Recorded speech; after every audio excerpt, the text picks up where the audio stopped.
এবং হযরত আলী রাদিয়াল্লাহু তাআলা আনহুর কথা যেহেতু এসেছে, উনি হচ্ছেন এমন এক ব্যক্তি যার জন্ম হয়েছে আল্লাহর ঘর খানায়ে কাবার ভিতরে। জুড়ে বলুন সুবহানাল্লাহ। খানায়ে কাবার ভিতরে। এই সম্পর্কে আমার কাছে কিতাব রয়েছে, খাকে কারবালা, উর্দু একটি কিতাব। ওই কিতাবের মধ্যে আমি এই ঘটনা পুরো দেখেছি। এবং নেটে যদি আপনারা ওয়াজ শুনেন, ডক্টর কাফিল উদ্দিন সরকার সালেহ তিনিও এই বিষয়ে ওয়াজ করেছেন, আপনারা পেয়ে যাবেন। যদিও কথাটি একটু জটিল এবং খুব কঠিন একটি কথা বলেন ঠিক না? ওনার মায়ের নাম ছিল ফাতেমা বিনতে আসাদ। মায়ের নাম কি? ফাতেমা বিনতে আসাদ। যখন প্রেগনেন্ট হলেন, গর্ভবতী হলেন, তখন রাসূল করিম সাল্লাল্লাহু আলাইহি ওয়াসাল্লাম এসে চাচিকে বললেন, চাচি আম্মা, আপনার গর্ভের ভিতরে আল্লাহ পাক এমন একজন সন্তান ডেকে দিয়েছেন, এই পৃথিবীতে আমি হলাম নবুয়তের সম্রাট, আমি হলাম রিসালাতের সম্রাট, আর আপনার গর্ভের ভিতরে আল্লাহ পাক যে সন্তান ডেকেছেন তিনি হলেন পৃথিবীতে বেলায়েতের সম্রাট। জুড়ে বলুন সুবহানাল্লাহ। এখন ফাতেমা বিনতে আসাদ বললেন, মুহাম্মদ, আল্লাহ যে এত সৌভাগ্যবান, আমাকে সৌভাগ্যবতী বানালেন, এর শুকরিয়া আদায় আমি কি দিয়ে করব? নবীজি বললেন, চাচি আম্মা, আপনি খানায়ে কাবার তাওয়াফ করেন। কারণ তখন খানায়ে কাবার তাওয়াফটাই ছিল ইবাদত বলে গণ্য হতো। তিনি খানায়ে কাবার তাওয়াফের জন্য রওনা হলেন। যখন তাওয়াফ শুরু করলেন, তাওয়াফের মধ্যে হঠাৎ প্রসব বেদনা শুরু হয়েছে। হযরত আলী রাদিয়াল্লাহু তাআলা আনহু পৃথিবীতে আসবেন, কি প্রসব বেদনা শুরু হয়েছে। এখন উন্মুক্ত মাঠ, খানায়ে কাবা ব্যতীত এখানে কোনো ঘর নাই। তিনি চিন্তার মধ্যে পড়ে গেলেন, আমার সন্তানকে আমি কিরকম, কোন জায়গায় সন্তানের ডেলিভারি হবে, প্রসব করব। তিনি খানায়ে কাবার মুতল্লিকে বললেন যে আমার তো প্রসব বেদনা শুরু হয়েছে, এই মুহূর্তে আমি কি করব। খানায়ে কাবার মুতল্লি বললেন, ফাতেমা বিনতে আসাদ, শোনো, তোমার গর্ভে যদি নেক সন্তান থেকে থাকে, দুশ্চিন্তার কোনো কারণ নাই। ওই সন্তান আসার পূর্বে আল্লাহর ঘর খানায়ে কাবার দরজা এমনিতেই খুলে যাবে। জুড়ে বলুন সুবহানাল্লাহ। হযরত আলী রাদিয়াল্লাহু তাআলা আনহু যখন পৃথিবীতে আসবেন, পৃথিবীতে আসার পূর্বে আল্লাহ পাকের ঘর খানায়ে কাবার দরজাটা খুলে গেল। আলী রাদিয়াল্লাহু তাআলা আনহুর মা, ওনাকে নিয়ে তিনি ভিতরে প্রবেশ করলেন। ভিতরে প্রবেশ করার পরেই আল্লাহর ঘরের মধ্যে জন্ম হয়েছে হযরতে আলীর। বলুন সুবহানাল্লাহ। কিতাবের নাম বলে দিলাম আমি যেটাতে পেয়েছি, খাকে কারবালা, প্রসিদ্ধ একটা কিতাব, উর্দু কিতাব। যখন তিনি জন্মগ্রহণ করলেন, জন্মগ্রহণ করার পরে চোখ খুলে না, জবান নাড়ে না। মা মনে করলেন আমি মনে হয় মৃত্যু একটা সন্তান প্রসব করেছি। এই কথা বলে হযরতে আলীকে যখন বাড়িতে নিয়ে যাওয়া হলো, আল্লাহ নবীর কাছে সংবাদ দেওয়া হলো, তোমার একজন চাচাতো ভাই এসেছে, জীবিত না মৃত? মৃত একজন চাচাতো ভাই। আমার প্রিয় রাসূল হযরতে আলী রাদিয়াল্লাহু তাআলা আনহুর কাছে আসলেন। আসার পরে হযরতে আলী রাদিয়াল্লাহু তাআলা আনহুকে আল্লাহর নবী নবুয়ত এবং রিসালাতের কুলে বেলায়েতের সম্রাটকে তুলে নিলেন। বলুন সুবহানাল্লাহ। আল্লাহর নবী কুলের মধ্যে নিয়ে নবুয়তের ঠোঁট মুবারক দ্বারা হযরতে আলী রাদিয়াল্লাহু তাআলা আনহুর ঠোঁট মুবারকের মধ্যে আল্লাহর প্রিয় নবী চুম্বন দিলেন। বলুন সুবহানাল্লাহ। দেওয়ার সঙ্গে সঙ্গে হযরতে আলী রাদিয়াল্লাহু তাআলা আনহুর জবানটা খুলে হাউমাউ করে কান্না শুরু হয়ে গেল। একটা মুস্কি হাসি দিয়ে আবার চক্ষু খুলে দিলেন। বলুন সুবহানাল্লাহ। আল্লাহর নবী বললেন, চাচি আম্মা, শুনো শুনো, আমার ভাই জীবিত। এবার আমার ভাই আলীর জীবনের প্রথম গোসলটা আমি নবী আমার মুবারক হাত দ্বারা আমি গোসল দিতে চাই। বলুন সুবহানাল্লাহ। হযরতে আলী রাদিয়াল্লাহু তাআলা আনহুর জীবনের প্রথম গোসল আমার নবী দিলেন। দেওয়ার পরে রাসূল করিম সাল্লাল্লাহু আলাইহি ওয়াসাল্লাম যখন আলীর কচি কচি ছোট্ট ছোট্ট হাতগুলো আমার নবী দেখলেন, দেখার সঙ্গে সঙ্গেই নবীজি কান্না শুরু করে দিলেন। চাচি আম্মা বললেন, মুহাম্মদ তুমি কেন কাঁদো? আমার নবী বলছেন, চাচি আম্মা, তার কারণ হলো আজকে আমার ভাই আলীর ছোট্ট ছোট্ট হাত দেখে আমি রাসূল কাঁদি। কেন কাঁদি? তার কারণ হলো যেই দিন আমি রাহমাতুল লিল আলামিন পৃথিবীর জমিন থেকে বিদায় নেব, আলী ওই কচি কচি হাত দ্বারা আমি রাসূলকে গোসল দেবে। বলুন সুবহানাল্লাহ। দেখেন কোন কোথায় ছিলাম। কথার নাম লতা। কথার নাম কি? কথার নাম লতা। তো আপনারা চিনেন সবাই না? কথা বলতে হলো ওই দিক চলে যায়। এখন এক নাম্বার হলো সদকায়ে জারিয়া, যেটার আমল আপনার কবরের মধ্যে সব সময় যাবে, এটা বন্ধ হবে না। কথা বুঝতেছেন আপনারা?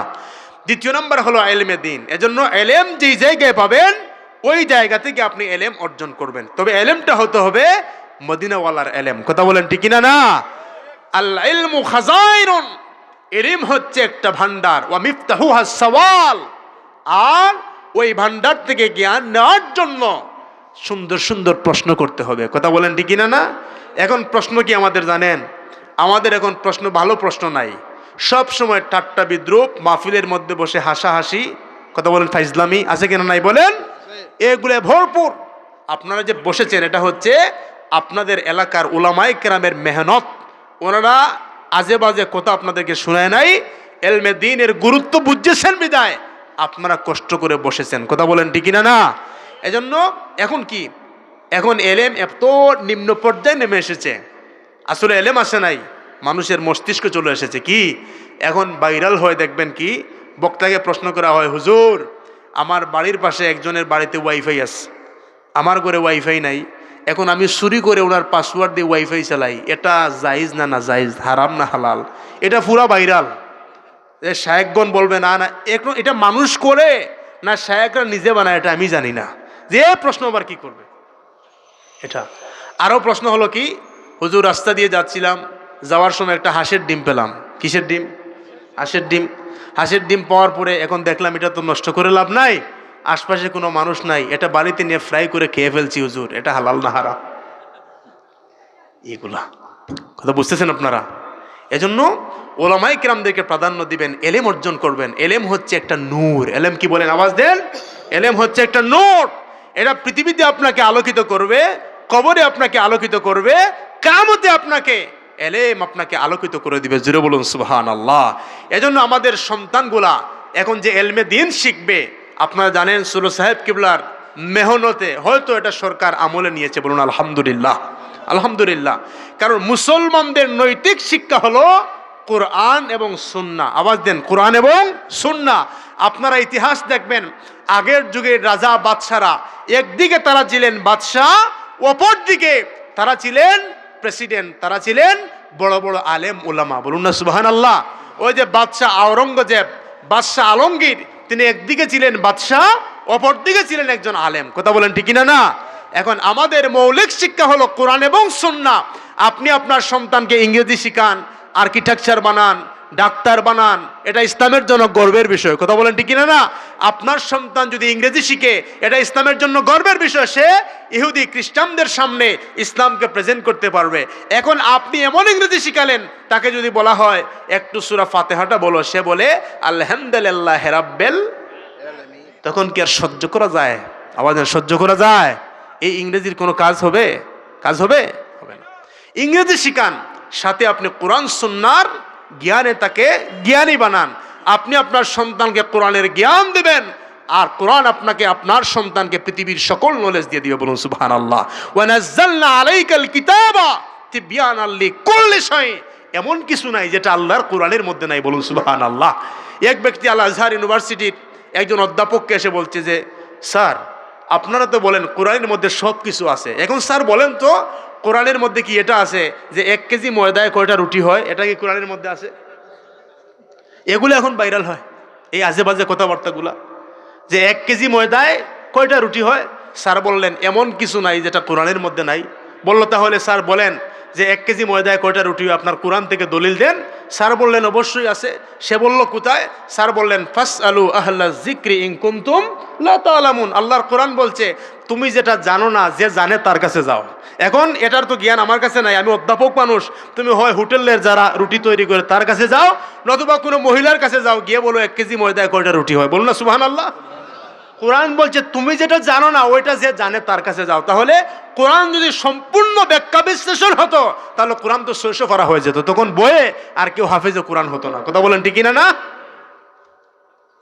একটু দুরূদ শরীফ পড়ুন। আল্লাহুম্মা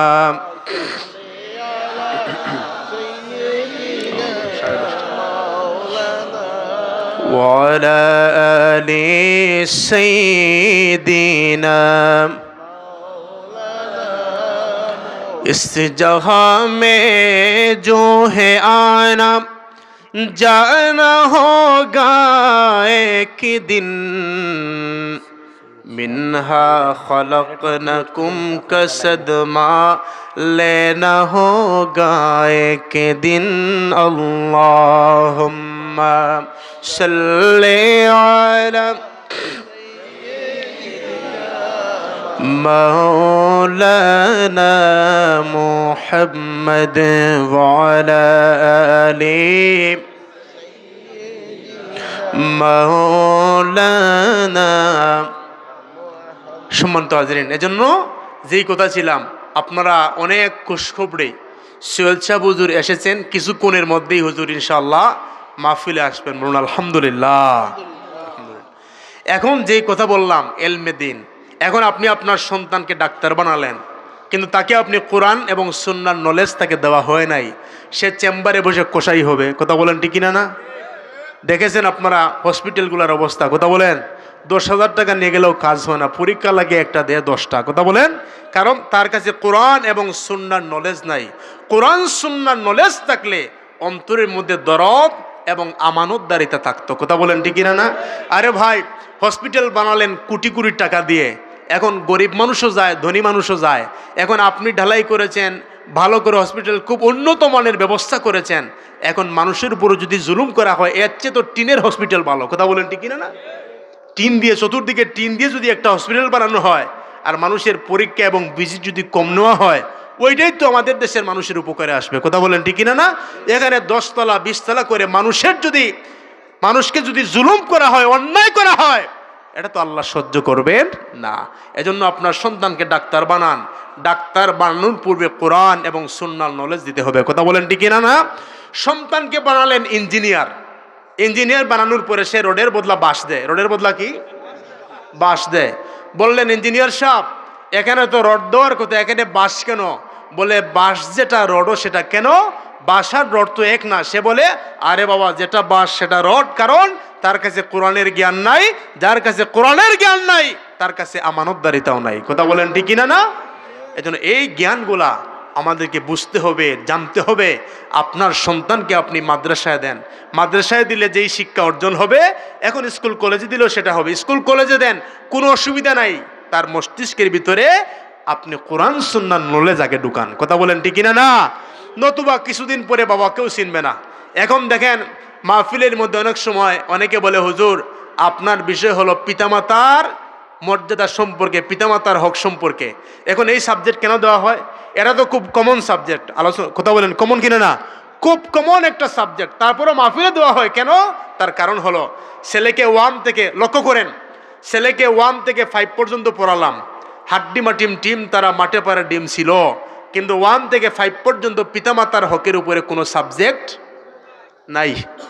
স্বামী স্ত্রীর কর্তব্য সম্পর্কে কোনো সাবজেক্ট নাই। শ্রমিকের উপরে মালিকের হক কতটুকু, মালিকের উপরে শ্রমিকের হক কতটুকু, এই সম্পর্কে একটাও পৃষ্ঠা নাই। আচ্ছা, 1 থেকে 5 পর্যন্ত দিলেন, 5 পাস করার পরে সন্তান 6-এ গেল। দেখেন আমরা কি শিখাচ্ছি, একটু চিন্তা করেন।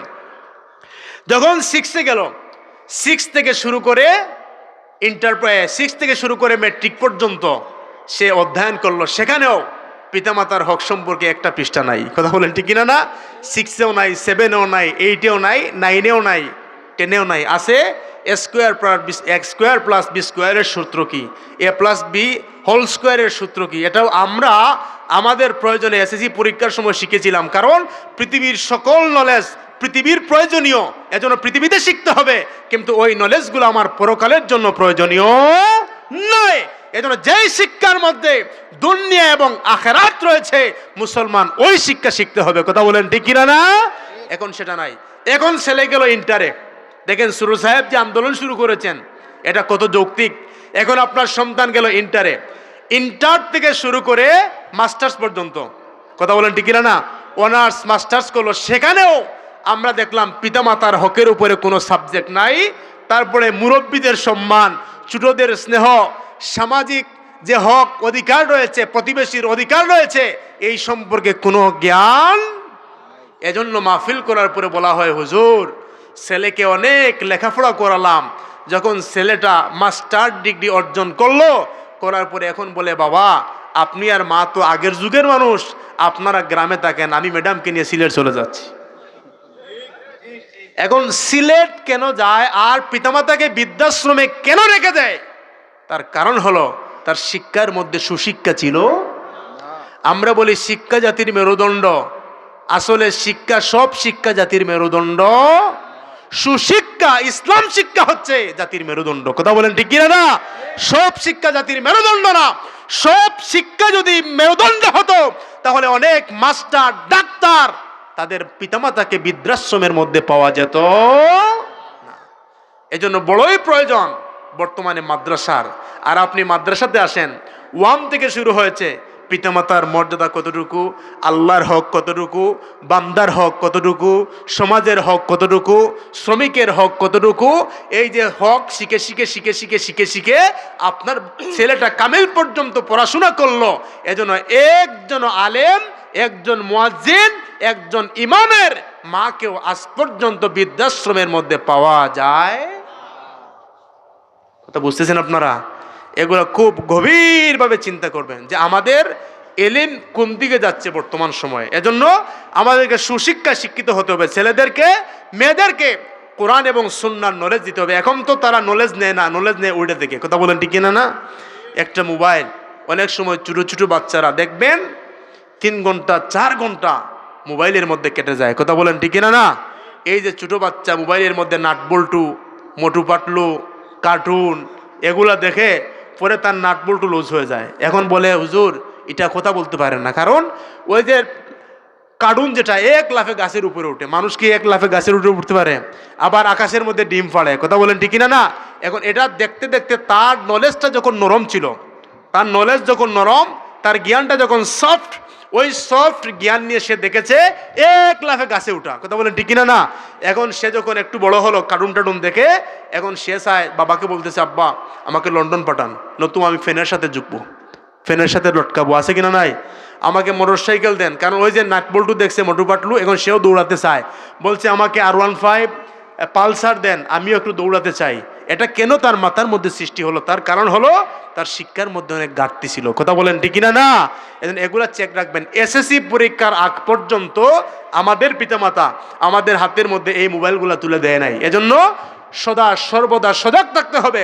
ছেলে যদি বলে আব্বা আল্লাহ আপনাকে টাকা দিয়েছে, সম্পদ দিয়েছে, আপনি আমাকে একটা মোবাইল কিনে দেন, আপনি আমাকে মোটর সাইকেল কিনে দেন, আপনার সন্তানকে আপনি বলবেন হ্যাঁ আল্লাহ আমাকে সম্পদ দিয়েছে, টাকা দিয়েছে, ওই টাকা দিয়ে আমি তোমাকে উমরায় পাঠাবো। কথা বলেন ঠিক কিনা না? এরকম বাবা কি পাওয়া যায়? না, এরকম বাবা খুব বেশি দুর্লভ, খুঁজে পাওয়া যায় না। আপনার ছেলেকে আপনি উমরা দেন, মদিনাতুল মুনাওয়ারা জিয়ারত করান, আজমির শরীফ খাজা মঈনুদ্দিন চিশতি সঞ্জারি রহমতুল্লাহ আলাইহির মাজার জিয়ারতের জন্য পাঠান। কথা বলেন ঠিক কিনা না? এজন্য আজকে এই ছোট্ট ছোট্ট বাচ্চাগুলা মরণ সাইকেল চড়ে প্রতিদিন অ্যাক্সিডেন্ট আছে কিনা নাই? সে নিজেও মরে, আরেকজনকেও মারে। এগুলা থেকে আমাদেরকে সরে আসতে হবে। এই যে অবক্ষয়গুলা সামাজিক, এগুলা থেকে আমাদেরকে আবার উঠে আসতে হবে। এজন্য ছোট্ট বয়সে বীজ যেই রকম লাগাবেন, বীজ কিন্তু ওই রকম হবে। কথা বলেন ঠিক কিনা না? এই সম্পর্কে মা বোনেরা বেশি কেয়ারফুল থাকতে হবে। কারণ একজন মা, বর্তমান মেডিকেল সায়েন্স বলছে পৃথিবীতে অন্যান্য সকল প্রাণী আসার পরে তাদের কান ফুটে, একমাত্র মানুষের সন্তানের কান ফুটে পৃথিবীতে আসার 4 মাস পূর্বে। কথা বুঝতেছেন? এখন 4 মাস পূর্বে যদি কান ফুটে, আমার বোন যদি মোবাইলের মধ্যে ফিল্ম দেখে, ছবি দেখে, নাটক দেখে, এর প্রভাব গিয়ে কি পেটের মধ্যে পড়ে না? একটু আওয়াজ দেন, পড়ে কিনা না? বেপর্দা পুরুষ বাড়িতে মাছ নিয়ে, তারপরে খেলনা নিয়ে, চুড়ি ইয়ারিং নিয়ে, যখন অনেক এদেরকে কি বলে, একটা ফেরিওয়ালা যখন বাড়িতে আসে দেখবেন ভালো করে একটা ফাটি দেয়, বইনও বসে, ফেরিওয়ালাও বসে। আছে কিনা নাই বলেন? এটা হালাল না হারাম? হারাম। কারণ এটা আপনার পেটের মধ্যে গিয়ে ইনফেকশন করবে, পরে আপনার গর্ভ থেকে যেই সন্তান আসবে ওইটা আপনার কথা শুনবে না। আপনি তাকে তার গন্তব্য দেখাবেন, সে ওই গন্তব্যে সে চলবে না, কারণ তার পেটের ভিতরে থাকা অবস্থায়, বীজ থাকা অবস্থায় সে বাঁকা হয়েছে। কথা বলেন ঠিক কিনা না? এদিকে আমরা সজাগ দৃষ্টি রাখবো। তাহলে 1 নম্বর হলো সদকায়ে জারিয়া, 2 নম্বর হলো কল্যাণকর জ্ঞান, কল্যাণকর নলেজ, ইলমে দিন যদি আপনার মধ্যে থাকে, কবরে চলে যাবেন। ইমাম বুখারী, ইমাম আবু হানিফা, তারা আজকে তাদের কবরের মধ্যে শায়িত, কিন্তু সওয়াবের পার্সেন্টেজ এই মাহফিল থেকেও যাচ্ছে। জুড়ে বলুন সুবহানাল্লাহ। আল্লামা সাহেব কুবরা রহমতুল্লাহ আলাইহি দারুল কেরাত মজিদিয়া ফুলতলি ট্রাস্ট প্রতিষ্ঠা করেছেন। তিনি আজকে শায়িত। আল্লাহর ওলির রুহের মধ্যে আজকে ইসালের সওয়াব স্বরূপ যত মাহফিল হবে, সকল মাহফিলের সওয়াব চলে যাবে। বলুন সুবহানাল্লাহ। 3 নম্বর আল্লাহর নবী বললেন আও ওয়ালাদিন সালিহিন ইয়াদউ লাহু, নবীজি বললেন কেউ যদি পৃথিবীতে নেককার একটা সন্তান রেখে যেতে পারে, ওই নেককার সন্তান রেখে যাওয়ার কারণে ওই নেককার সন্তান পৃথিবীর জমিনের মধ্যে নামাজ পড়বে, রোজা রাখবে, হজ করবে, যাকাত দিবে, পৃথিবীর মধ্যে আমলে সালেহা করবে, ভালো কাজ করবে, আর ওই সওয়াব করে যখন পিতামাতার জন্য দোয়া করবে, আল্লাহ পাক সন্তানের দোয়া পিতামাতার হকে তিনি কবুল করে নেবেন। বলুন সুবহানাল্লাহ। এজন্য নেককার আওলাদ রেখে যান।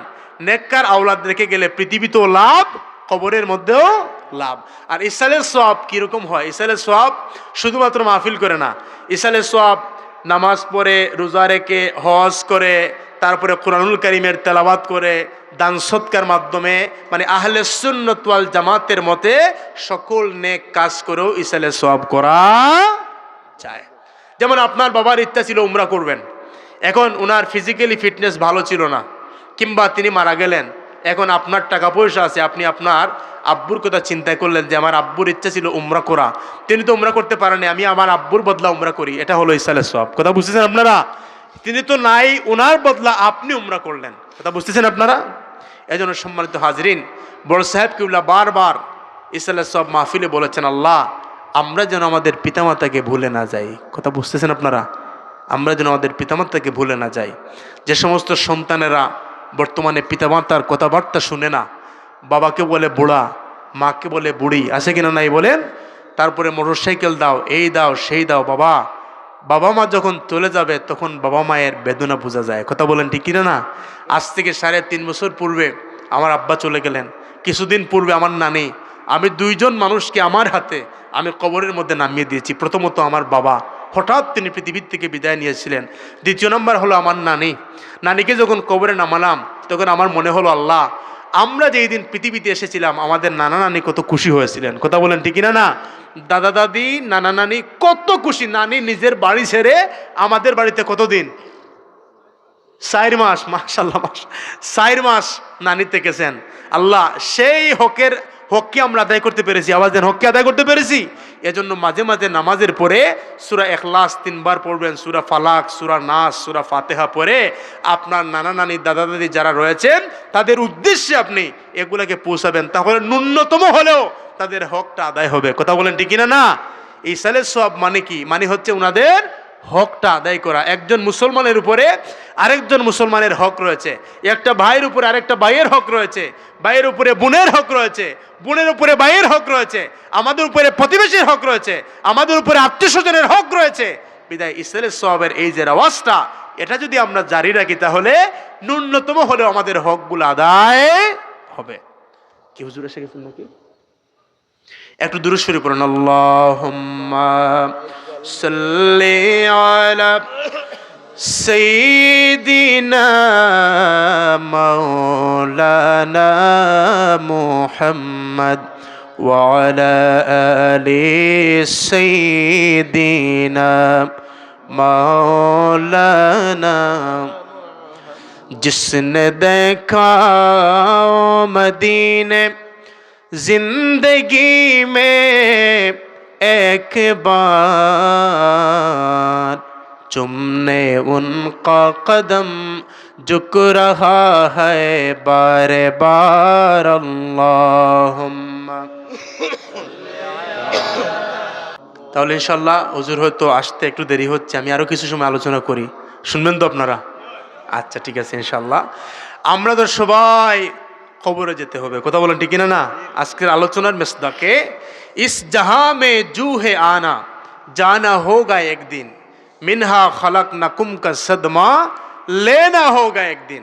এই পৃথিবীতে আমরা যারা এসেছি আর আসতে পারবো না, এবার হলো আমাদের যাওয়ার পালা। তো যেহেতু চলে যাব, পৃথিবীতে তো এমন কিছু রেখে যাওয়ার প্রয়োজন, আমি চলে গেলে যেন ওইটা আমাকে স্মরণ করে। প্রয়োজন আছে কিনা নাই বলেন? এজন্য আমরা কবরে যাওয়ার পূর্বে পৃথিবীতে যখন বাজারে মাঠে ঘাটে আমরা চলাফেরা করি, আমাদের কবরগুলো আমাদেরকে ডাক দেয়। ইমাম ফখরুদ্দিন রাজি রহমতুল্লাহ আলাইহি দাকায়েকুল হাকায়েক কিতাবের মধ্যে এই কথাগুলো নিয়ে এসেছেন। আমাদের কবরগুলো আমাদেরকে ডেকে বলে, হে আল্লাহর বান্দা, আনা বাইতুজ জুলমাতে, আনা বাইতুজ জুলমাতে, আমি হলাম অন্ধকার একটা ঘর, এই ঘরের মধ্যে কোনো আলো নাই, এই ঘরের মধ্যে কোনো বাতি নাই। এখন বলেন, যেই ঘরে বাতি নাই, যেই ঘরে আলো নাই, ওই ঘরে কি আপনি থাকতে পারবেন? আওয়াজ দেন। ওই গিরে বাবাও নাই, মা নাই, বন্ধু নাই, আত্মীয় নাই, স্বজন নাই, ছেলে নাই, মেয়েও নাই। আপনি যখন কবরের মধ্যে চলে যাবেন, আপনার ভিতরে রুহ সঞ্চার করা হবে, তখন আপনার ভিতরে একটা ভরসা কাজ করবে। কি কাজ করবে? ভরসা। ওই ভরসাটা হলো আপনার ঈমান। তখন আপনি বলবেন, বাবা চলে যাক, মেয়ে চলে যাক, স্ত্রী চলে যাক, পরিবার চলে যাক, সব চলে যাক, আমার জন্য তো আমার দুইজন আছেন। কয়জন আছেন? আমি কার বান্দা? আমি কার উম্মত? এজন্য আমার জন্য দুইজন আছেন। এই কথাটা বলার জন্য যে কনফিডেন্সের প্রয়োজন, এটা হচ্ছে আপনার ইমানটা শক্ত হতে হবে। কথা বলেন ঠিক না? না? তো আমাদের কবরগুলো আমাদেরকে বলে আনা বাইতুজ জুলমাতে, আমি হলাম অন্ধকার ঘর। এই ঘরের মধ্যে কোনো বাতি নাই, এই ঘরের মধ্যে কোনো আলো নাই। এই ঘরটা কিরকম আলোকিত হবে, কিরকম ঘরটা মুনব্বর হবে? আল্লাহর নবী বললেন, ওই ঘরের মধ্যে যাওয়ার পরে নামাজ নামক বাতি নিয়ে কবরের মধ্যে যেতে হবে। কবরের আলো হচ্ছে নামাজ। আওয়াজ দেন, কবরের আলো হচ্ছে নামাজ। এখন আমরা কি জাহান্নামকে আমরা এত ভয় পাই না, এই সিজনে আমরা ঠান্ডা পানিকে যে ভয় পাই। কথা বলেন ঠিক না? না? ফজরের সময় অনেকে অজুকে ভয় পেয়ে অজু করে না, ফজরের নামাজও পড়ে না। মসজিদ নির্মাণ করেছেন 5 তলা, ফজরের সময় মুসল্লি পাওয়া যায় 5 জন। কয়জন? মসজিদ 2 তলা, ফজরের সময় মুসল্লি 2 জন, মানে এক একজন এক এক তলার হক আদায় করতেছে। আছে কিনা নাই বলেন? এজন্য নামাজ হলো আপনার কবরের বাতি। কিয়ামতের কঠিন ময়দানে ওই নামাজের হিসাব আল্লাহ রাব্বুল আলামিন বান্দার কাছ থেকে তিনি সর্বপ্রথমে নেবেন। আউয়ালু মা ইউহাসাবু বিহিল আবদু ইয়াউমাল কিয়ামাতি। কিয়ামতের কঠিন ময়দানে আল্লাহ পাক বান্দার কাছ থেকে নামাজের হিসাব নেবেন। যেই মানুষ নামাজের হিসাব সহজ হয়ে যাবে, তার জন্য সকল প্রশ্ন সবগুলা সহজ হয়ে যায়। বলুন সুবহানাল্লাহ। সেই কিয়ামতের কঠিন ময়দানে আল্লাহ পাক অনেক মানুষকে প্রশ্ন করবেন, বান্দা তুমি কেন ফজরের নামাজ পড়ো নাই, জোহরের নামাজ কেন পড়ো নাই? বান্দা বলবে, আল্লাহ আমার জ্বর ছিল, সর্দি ছিল, পানি খুব ঠান্ডা ছিল। এই উজর কি আল্লাহর দরবারে কোনো কাজে আসবে? আমাদের কোনো কাজে আসবে? আপনি যখন বলবেন, আল্লাহ আমার জ্বর ছিল, আমি অসুস্থ ছিলাম, আল্লাহ রাব্বুল আলামিন হযরত আইয়ুব আলাইহিস সালামকে তিনি ডাক দিবেন, আইয়ুব নবী এদিকে আসো। আইয়ুব আলাইহিস সালাম আসবেন, আল্লাহ পাক বলবেন, তুমি কত বছর অসুস্থ ছিলে? আইয়ুব আলাইহিস সালাম বলবেন, রাব্বুল আলামিন আমি 18 বছর পর্যন্ত অসুস্থ ছিলাম। আল্লাহ বলবেন, 18 বছর অসুস্থ ছিলে, 18 বছর অসুস্থ থাকার পরেও কি তুমি নামাজ বাদ দিয়েছো, সেজদা বাদ দিয়েছো? আইয়ুব আলাইহিস সালাম বলবেন, রাব্বুল আলামিন সেজদা তো দূরের কথা, একটা মুহূর্তের জন্য আমি আল্লাহ আপনাকে ভুলে যাই নাই। বলুন সুবহানাল্লাহ। তখন আপনার তাপ, সর্দি, মাথা ব্যথা কাজে লাগবে? কাজে লাগবে? আল্লাহ রাব্বুল আলামিন অনেক মেম্বারদেরকে, চেয়ারম্যানদেরকে, এমপি মন্ত্রীদেরকে ধরবেন, নাকি ওনাদের কোনো হিসাব নাই? আল্লাহ পাক ওনাদেরকে ধরবেন, মেম্বার সাহেব আপনি কেন নামাজ পড়েন নাই, চেয়ারম্যান সাহেব কেন নামাজ পড়েন নাই? ওনারা বলবে, রাব্বুল আলামিন মানুষের দরখাস্ত সাইন দিতে দিতে নামাজের সময় চলে গেছে, আল্লাহ নামাজ পড়ি নাই। কিন্তু নামাজ না পড়লে কি হবে? জনগণের কিন্তু খেদমত। আল্লাহ বলবেন, আমি তো প্রশ্ন এটা করি নাই যে জনগণের খেদমত করেছো কিনা। না, প্রশ্নটা এটা না, প্রশ্ন হলো তুমি নামাজ পড়েছো কিনা। না, ওই মেম্বার চেয়ারম্যান বলবে, রাব্বুল আলামিন পৃথিবীর দায়িত্ব পেয়ে তো মশগুল হয়েছিলাম, পেরেশান হয়েছিলাম, নামাজ পড়ার তো কোনো সময় পাই নাই। আল্লাহ রাব্বুল আলামিন বলবেন, দাঁড়াও। আল্লাহ পাক তখন হযরতে সুলাইমান আলাইহিস সালামকে ডাক দিবেন। বলুন সুবহানাল্লাহ। নবী সুলাইমান আলাইহিস সালামকে ডাক দিয়ে বলবেন, নবী সুলাইমান আমি আল্লাহ পাক তোমাকে কোনো ওয়ার্ডের জন্য মেম্বার বানাই নাই, কোনো ইউনিয়নের জন্য তোমাকে চেয়ারম্যান বানাই নাই, কোনো উপজেলার জন্য তোমাকে আমি এমপি বানাই নাই। আমি আল্লাহ পাক तमाम পৃথিবীর জন্য তোমাকে বাদশাহী দিয়েছিলাম।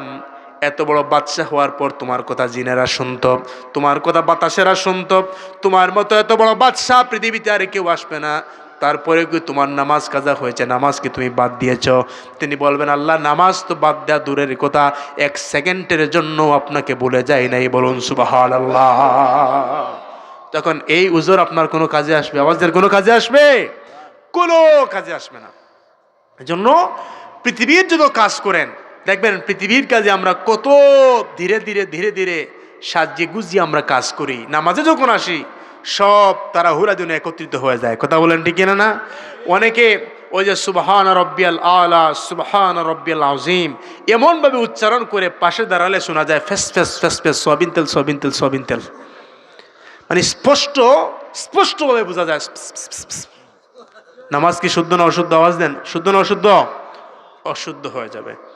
পৃথিবীর কাজ দ্রুত গতিতে করেন, নামাজ পড়বেন ধীরস্থিরভাবে। কথা বলেন ঠিক না? না, আল্লাহ নবী হাদিস শরীফের মধ্যে এসেছে, নবীজি একবার মসজিদে নববীর ভিতরে বসা, গ্রাম্য একজন সাহাবী দৌড় দিয়ে মসজিদের ভিতরে ঢুকলেন। মসজিদের ভিতরে ঢুকার পরে সময় খুব শর্ট ছিল, তাড়াহুড়া করে তিনি নামাজ শুরু করলেন। ওই সাহাবী তাড়াহুড়া করে নামাজ পড়লেন। তাড়াহুড়া করে নামাজ পড়ে আল্লাহ নবীকে নামাজ শেষ করে গিয়ে একটা সালাম দিলেন। নবীজি বলছেন, সাহাবী তুমি সালাম দিয়েছো বিদায় সালামের জবাব দিলাম, কিন্তু এখনো পর্যন্ত তোমার নামাজ আদায় শুদ্ধ হয়, নামাজটা শুদ্ধ হয় না, আবার গিয়ে তুমি নামাজ পড়ো। ওই সাহাবী দৌড় দিয়ে গিয়ে তিনি আবার নামাজ আদায় করলেন। তাড়াহুড়া করে নামাজ পড়ে নবীজির কাছে এসে নবীজিকে সালাম দিলেন। আল্লাহর নবী বললেন, সাহাবীরে শোনো, তোমার নামাজ এখনো পর্যন্ত শুদ্ধ হয় নাই, তুমি আবার গিয়ে নামাজ পড়ো। ওই সাহাবী আবার গিয়ে নামাজ পড়লেন। কয়বার? 3 বার নামাজ পড়লেন। নামাজ পড়ার পরে নবীজির কাছে যখন আসলেন, আল্লাহ নবী বললেন, সাহাবী 3 বার নামাজ পড়েছো, কিন্তু তোমার নামাজটা আদায় হয় নাই, তুমি আবার গিয়ে নামাজ পড়ো। ওই সাহাবী কেঁদে কেঁদে বলছেন, ইয়া রাসূলুল্লাহ, ইয়া হাবিবাল্লাহ, 3 বার আমি নামাজ পড়েছি, 3 বার আমার নামাজ হয় নাই, নবী এর চাইতে উত্তম কোন পদ্ধতিতে আমি নামাজ পড়তে পারি না, মেহেরবানি করে আপনি সুন্দর করে আমাকে নামাজের প্রশিক্ষণ দিয়ে দেন। বলুন সুবহানাল্লাহ। আল্লাহর নবী বললেন, সাহাবীরা শোনো শোনো, যখন তুমি নামাজের মধ্যে দাঁড়াবে, তাম পৃথিবীর চিন্তা চেতনা সবগুলা তুমি পিছনে ফেলে দিবে। তুমি এমন ভাবে নামাজের মধ্যে দাঁড়াবে যেন সামনে থেকে আল্লাহ পাক তোমাকে দেখছেন, নতুবা তুমি আল্লাহকে দেখছো। এবং নামাজের মধ্যে ধীরস্থিরভাবে তাকবীরে তাহরিমা বলবে, তারপরে তুমি সানা পড়বে, তারপরে সূরা ফাতিহা পড়বে, তারপরে রুকু করবে, কিয়াম করবে, ধীরস্থিরভাবে তুমি সেজদা করবে। এরকম যদি তুমি নামাজ পড়তে পারো খুশুখুজুর সহিত, ওই নামাজটা তোমার জন্য সাধারণ ইবাদত হবে না, ওই নামাজটা তোমার জন্য হয়ে যাবে মেরাজ। বলুন সুবহানাল্লাহ। নবীর শিখানো পন্থায় নামাজ পড়তে হবে। কার শিখানো? সাল্লু কামা রাআইতুমুনি উসাল্লি। নবীজি বলেন, আমাকে যেরকম নামাজ পড়তে দেখো ওই রকম তোমরা নামাজ পড়ো। এখন আমাদের সমাজের মধ্যে ডিজিটাল নামাজ আছে কিনা নাই? আওয়াজ দেন, আছে কিনা নাই? এতটুকু গেঞ্জি পড়ে কম্বাইন নামাজ আছে। কম্বাইন না? কম্বাইন। আচ্ছা ঠিক আছে, হ্যাঁ আচ্ছা ঠিক আছে, এটা তো ঠিক আছে। এতটুকু গেঞ্জি পরে দেখছেন আপনারা? বারবার, একদিন 2 দিন না, ইচ্ছা করে এতটুকু গেঞ্জি পরে তাশাহুদের মধ্যে যখন বসে জিম টিম করে তো মোটামুটি শরীরকে একটা ফিটনেসে নিয়ে আসছে, হাত ওই রকম রাখে। আছে কিনা নাই বলেন? মানুষ দেখো আমার ওই 2টা। এখন আপনি যখন ডিজিটাল সিস্টেমে নামাজ পড়বেন, ফেরেশতারা বলবে কি? ওই যে বলেছিলাম রাখালগঞ্জ, দুঃখিত সংযোগ দেওয়া সম্ভব না। আপনি বলবেন, না আমি তো 200 রাকাত পড়েছি, অসম্ভব সংযোগ দেওয়া। আমি 500 রাকাত পড়েছি, সংযোগ দেওয়া সম্ভব। এরকম 500 রাকাত আর 1000 রাকাত নয়। তুমি যদি 60 বছর পর্যন্ত আল্লাহর নবীর তরিকার বাইরে গিয়ে নামাজ পড়ো, ওই নামাজটা আল্লাহর দরবারে কবুল হবে? কবুল হবে না। এজন্য নামাজ পড়তে হবে খুশুখুজুর সহিত। নামাজের মধ্যে কোনো তাড়াহুড়া চলবে না। বিনয় বা চিত্তে যদি আপনি মসজিদের মধ্যে সেজদা দিতে পারেন, আল্লাহর নবী বলেন, ইন্নাস সাজিদা ইয়াসজুদু ফি কদমির রহমান। যখন আল্লাহর বান্দা বিনয়ের সাথে যখন মসজিদের মধ্যে সেজদা দেয়, আল্লাহর জন্য বান্দা যখন সিজদা দেয়, ওই সেজদাটা জমিনের মধ্যে পড়ার আগে আল্লাহ পাকের কুদরতি কদমের মধ্যে ওই সেজদাটা পড়ে যায়, আল্লাহর কুদরতি কদমের মধ্যে চলে যায়। আর ওই নামাজটা হলো আপনার কবরের বাতি। আওয়াজ দেন, নামাজ কি? সবাই নামাজ কি? কবরকে আলোকিত করার জন্য যদি আপনি সকল বাতি অন করে রাখেন, কবর আলোকিত হবে না। ভাই, এই মাহফিলে আসার জন্য আপনি ব্যবহার করেছেন কি? এই দেখেন লাইট। কথা বলেন ঠিক কিনা? না?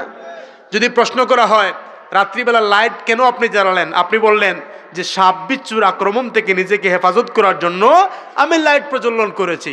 এখন কবরের মধ্যে এই লাইট দিলে আলোকিত হবে? আলোকিত হবে? কবরের লাইট হলো নামাজ, নামাজ, নামাজ। আপনি যখন কবরে যাবেন, কবর অন্ধকার, হঠাৎ দেখবেন আলো, আপনি বলবেন আলো কোন জায়গা থেকে আসলো? তখন আওয়াজ আসবে, আমি হলাম তোমার নামাজ। বলুন সুবহানাল্লাহ। এজন্য সব সময় মৃত্যুর স্মরণ রাখবেন। যত মৃত্যুর কথা স্মরণ রাখবেন, ইবাদতের প্রতি আপনার আকর্ষণ তত বাড়বে না কমবে? আওয়াজ দেন, বাড়বে না কমবে? আপনাদের একটু অমনোযোগিতা চলে এসেছে, ইনশাআল্লাহ মনোযোগিতা চলে আসবে। আমার সাথে সবাই বলেন, কত জানাজার পড়েছি নামাজ, দিয়েছি কত দাফন, কত জানাজার দিয়েছি কত দাফন, কত জানাজার দিয়েছি কত দাফন, কোথায় যেন আছে আমার ওই তৈরি সাদা কাফন, কত জানাজার পড়েছি নামাজ, দিয়েছি। দেখেন আমরা কত জানাজার নামাজ পড়েছি, হিসাব আছে? কেউ হিসাব দিতে পারবেন যে আমি 40টা, আমি 50টা? কোনো হিসাব নাই, বেলা হিসাব। অনেক জানাজার নামাজ পড়েছি, কিন্তু জানাজার নামাজ পড়া পর্যন্তই আমাদের কাজ শেষ, আমরা ওই নামাজ থেকে কোনো শিক্ষা নিতে পারি নাই। যখন আপনার সামনে জানাজার নামাজ উপস্থিত হবে, নামাজের পূর্বে ওই ডেড বডির দিকে চেয়ে একটু চিন্তা করবেন, তিনি হয়তো আমার চাচা, আমার মামা, আমার প্রতিবেশী, আমার আত্মীয় ছিলেন। আজকে ওনার জীবনের সফর শেষ হয়েছে, টুডে এন্ড টুমোরো, আজ অথবা কাল আমারও জীবন সূর্য এরকম অস্তমিত হবে, আমাকেও আমার আত্মীয় স্বজনেরা তারা সলাতুল জানাজা আদায় করে আমাকেও তারা কবরের মধ্যে রাখবে। এই সেন্স যখন আপনি নিয়ে আসবেন, তখন আপনার পক্ষ থেকে আর মন্দ কাজ করা সম্ভব হবে। এজন্য সবাই আমরা মৃত্যুকে একবার স্মরণ করি, কারণ নবীজিকে প্রশ্ন করা হয়েছে, ইয়া রাসূলুল্লাহ, পৃথিবীর মধ্যে সবচেয়ে জ্ঞানী মানুষকে? আমাদেরকে যদি প্রশ্ন করা হয় পৃথিবীর মধ্যে জ্ঞানী মানুষকে, আমরা বলবো যে সাজিয়ে গুছিয়ে সত্য মিথ্যা দুইটার মিশ্রণে খুব পলিটিক্স করে একটু কথা বলতে পারে। আমরা বলি বেটা ঠিক আছে, কথা বলেন ঠিক কিনা না? নবীজি বললেন সবচেয়ে জ্ঞানী হলো ওই মানুষ যে সর্বদা তার মৃত্যুকে স্মরণ রাখে। বলুন সুবহানাল্লাহ। এজন্য সবাই মিলে চক্ষু বন্ধ করে আমরা একটু মৃত্যুকে আমরা স্মরণ করি। বলেন, কত জানাজার পড়েছি নামাজ, দিয়েছি কত জানাজার পড়েছি নামাজ, দিয়েছি। আমার তোরে ভাদায় আছে কোন শেকে আগাটে, কোন মসজিদে এলানে হবে সোয়াবে শেষ কাটে, কখন কোথায় করে বেদাফন আমাকে সজন, কত জানাজার পড়েছি নামাজ, দিয়েছি কত দাফন, কত জানাজার দিয়েছি কত দাফন। সম্মানিত হাজরিন, এজন্য আজকের মাহফিল থেকে আমরা যে শিক্ষা পেলাম, আমাদের কবরের বাতির নাম কি? আরো জোরে বলেন, কবরের বাতির নাম হলো নামাজ। দ্বিতীয় নম্বর, আমাদের কবরগুলো আমাদেরকে ডেকে বলে আনা বাইতুল ওয়াহশাতে, আনা বাইতুল ওয়াহশাতে, আমি হলাম নির্জনতার ঘর, নিস্তব্ধ ঘর। পৃথিবীতে যখন ভালো লাগে না, তখন আপনারা বাজারে চলে আসেন, হোটেলে বসেন, বন্ধুর সাথে মিলিত হন। বন্ধুর সাথে যখন কথা বলেন, মাথার মধ্যে অনেক জাম ছিল, অনেক ব্যথা ছিল, অনেক ভারাক্রান্ত ছিল, সবগুলা চলে যায়। কথা বলেন ঠিক কিনা না? বন্ধুর সাথে যখন কথাবার্তা হয়, দুঃখ চলে যায়। এখন কবরে তো বন্ধু নাই, আত্মীয় নাই, স্বজনও নাই, ছেলেও নাই, মেয়েও নাই, কেউ নাই। আনা বাইতুল ওয়াহশাতে, কবর বলে আমি অন্ধকার ঘর। নবীজি বলেন এই অন্ধকার ঘর এবং নির্জনতার ঘরের সাথী হলো পবিত্র কুরআনুল কারীমের তেলাওয়াত। জুড়ে বলুন সুবহানাল্লাহ। আপনি যদি তেলাওয়াত করেন, আপনার কবরটা রৌনক হবে। কবরে গিয়েও আপনি কুরআনুল কারীমের নূর আপনাকে আবৃত করে থাকবে, সেখানে আপনি নির্জনতা বুঝবেন না। বলুন সুবহানাল্লাহ।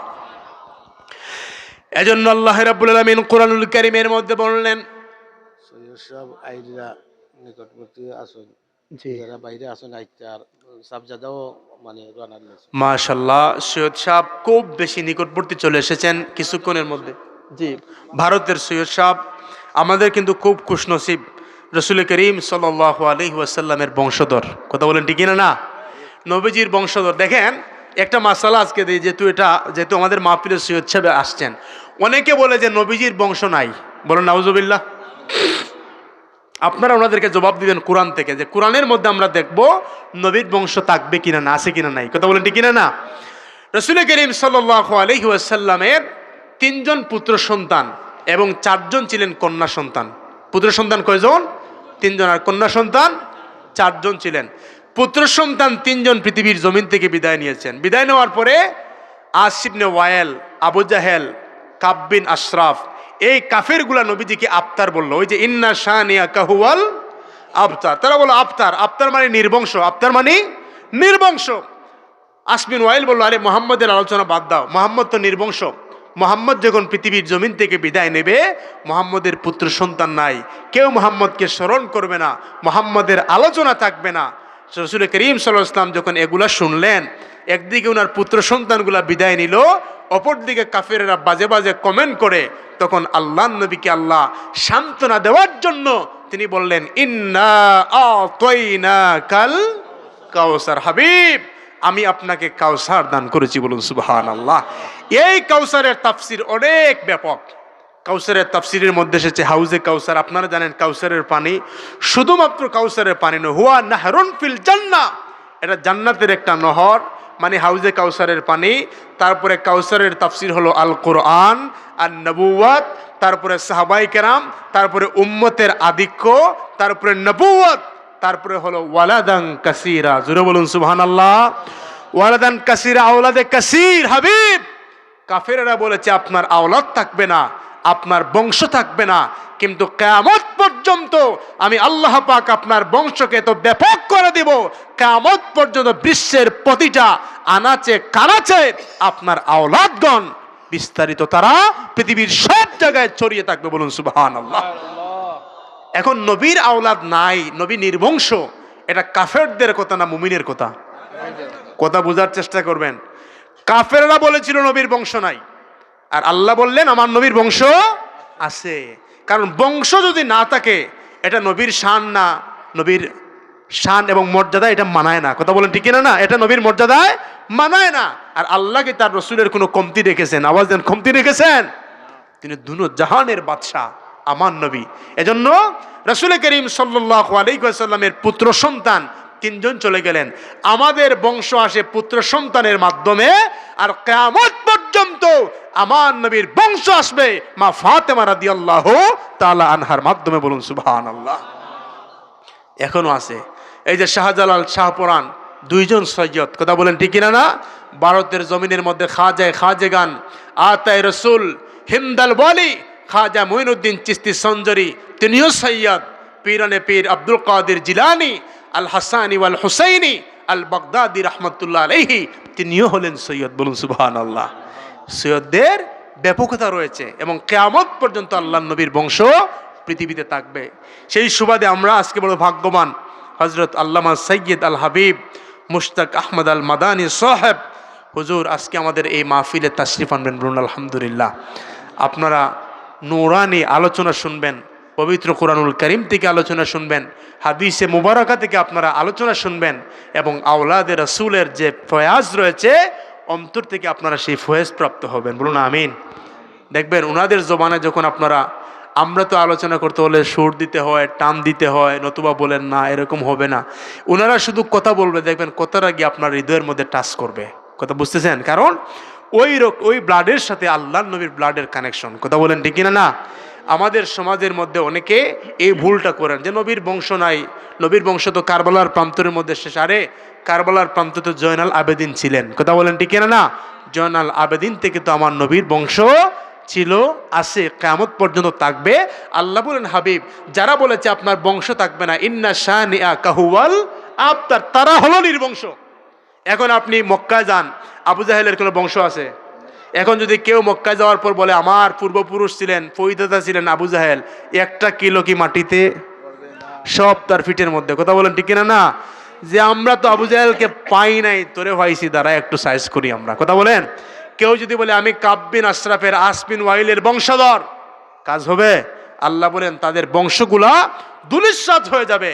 কিয়ামত পর্যন্ত গর্ব সহকারে তারা বলতে পারবেন আমরা আবু জাহেলের আওলাদ, উতবার আওলাদ, সাহেবার আওলাদ, আর আমার বন্ধুর আওলাদেরা কিয়ামত পর্যন্ত বুক ফুলিয়ে নিজের পরিচয় দিবে, এবং আল্লাহর নবীর উম্মতেরা কিয়ামত পর্যন্ত সৈয়দ সাহেবদেরকে মহব্বত করবে। কথা বলেন ঠিক কিনা? না।